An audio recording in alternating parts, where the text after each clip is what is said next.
JPSC के पूर्व chairman L Khiangte से पूछताछ चल रही है और इस पूछताछ में अभी तक जो तथ्य सामने आए हैं वो उन तथ्यों से अभी तक ऐसा प्रतीत हो रहा है कि जैसे पूरा ठीकरा टीडीपीएल पर फोड़ा जा रहा है, क्योंकि इससे पहले श्वेता गुप्ता जो परीक्षा नियंत्रक थी जेपीएससी की, उनसे पूछताछ हुई तो उन्होंने कहा था कि जो भी गड़बड़ियां हुई हैं वो एल ख्यांगते के जानकारी में हुई है। अब एल ख्यांगते साहब पूछताछ के दौरान और ये बता रहे हैं कि भाई उन्होंने भी ये खबरें सुनी थी, इस तरह के आरोप सुने थे कि पैसों का लेन देन हो रहा है, 40 लाख तक का लेन देन हो रहा है, लेकिन वो इसे आरोप बता रहे हैं और उनका कहना है कि अगर ऐसा कुछ हुआ भी है तो इस बारे में टीडीपीएल के लोग इसके लिए जिम्मेदार हैं। अब ऐसे में बड़ा सवाल उठता है कि क्या अभय तिवारी बलि का बकरा बनाया जा रहा है, क्या सारा ठीकरा अभय तिवारी पर फोड़ा जा रहा है, क्योंकि यह संभव नहीं हो सकता कि इतना बड़ा गड़बड़ घोटाला हो रहा हो और जेपीएससी के अधिकारियों को नहीं पता हो।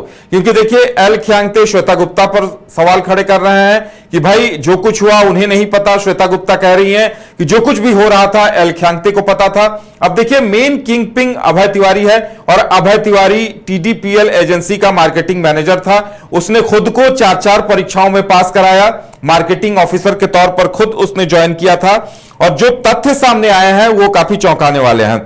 चौंकाने वाले तथ्य इसलिए कहा जा सकता है क्योंकि अभय तिवारी के भाई अक्षय तिवारी भी सरकारी नौकरी में थे। और एक और जानकारी जो सामने आई है कि अभय तिवारी का पत्नी का नाम सुषमा पांडे बताया जा रहा है। हालांकि हम इसकी पुष्टि नहीं करते, सूत्रों के हवाले से यह जानकारी आई है कि अभय तिवारी की पत्नी का नाम सुषमा पांडे बताया जा रहा है और वो सीजीएल की परीक्षा में शामिल होकर, पिछले बार जो सीजीएल की परीक्षा हुई थी उसमें शामिल होकर असिस्टेंट सेक्शन ऑफिसर के पद पर चयनित हुई और उनकी पोस्टिंग मंत्रिमंडल सचिवालय और निगरानी विभाग में है। तो आप समझ सकते हैं वो अभी निगरानी प्रभाग में कार्यरत है। यह विभाग सरकार के नजरिए से काफी अहम माना जाता है क्योंकि जितनी फाइलें होती हैं जांच से रिलेटेड या सरकार के बड़े निर्णय से संबंधित तमाम तरह की फाइलें इस विभाग में पहुंचती हैं। तो सवाल इस पर भी उठ रहे हैं कि क्या अभय तिवारी की पहुंच इस कदर अधिकारियों तक थी कि उसने अपनी पत्नी की पोस्टिंग निगरानी प्रभाग, मंत्रिमंडल सचिवालय और निगरानी प्रभाग में करवा दी थी। अगर करवाई तो इसके पीछे क्या कुछ तथ्य रहे, क्या कुछ कारण रहे। अब जो सवाल सामने आ रहे हैं कि भाई जो एजेंट का काम कर रहे थे वो एजेंट आखिर किसके जरिए हैंडल हो रहे थे। अगर अभय तिवारी के जरिए हैंडल हो रहे थे तो इन चीजों का खुलासा होना जरूरी है। अक्षय तिवारी को उसने 14वीं जेपीएससी में पीटी की परीक्षा पास करा दी है। ये तमाम सवाल सामने हैं लेकिन जवाब आने अभी बाकी हैं। और जिन एजेंटों के नाम आए हैं उन एजेंटों से जब पूछताछ होगी, उन एजेंटों से अभी तक पूछताछ हुई या नहीं इस बारे में सीआईडी की तरफ से भी जानकारी नहीं दी गई है। लेकिन कई सवाल सामने हैं कि जो एजेंट के तौर पर काम कर रहे थे उसमें पलामू के संतोष का भी नाम आ रहा है। और कई सवाल सामने हैं। जो परीक्षाएं हुई थी उन परीक्षाओं में, चाहे वो जेपीएससी जेट पात्रता परीक्षा हो, सिविल सेवा एपीपी, सिविल जज junior division, forest range officer, सहायक वन संरक्षक, ये जो परीक्षाएं हुई हैं इन परीक्षाओं को लेकर सवाल कई सामने हैं।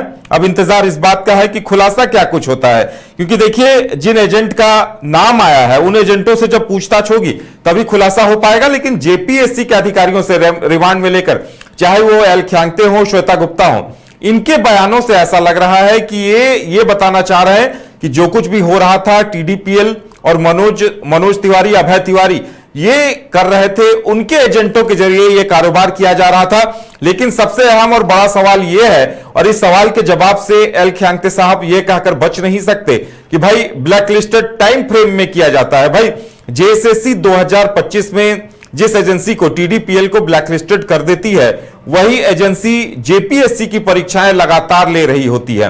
तो ऐसे में जवाबदेही कहीं ना कहीं अधिकारियों की, जेपीएससी चेयरमैन की, जेपीएससी सदस्यों की, परीक्षा नियंत्रक की इस बात को लेकर जरूर बनती है।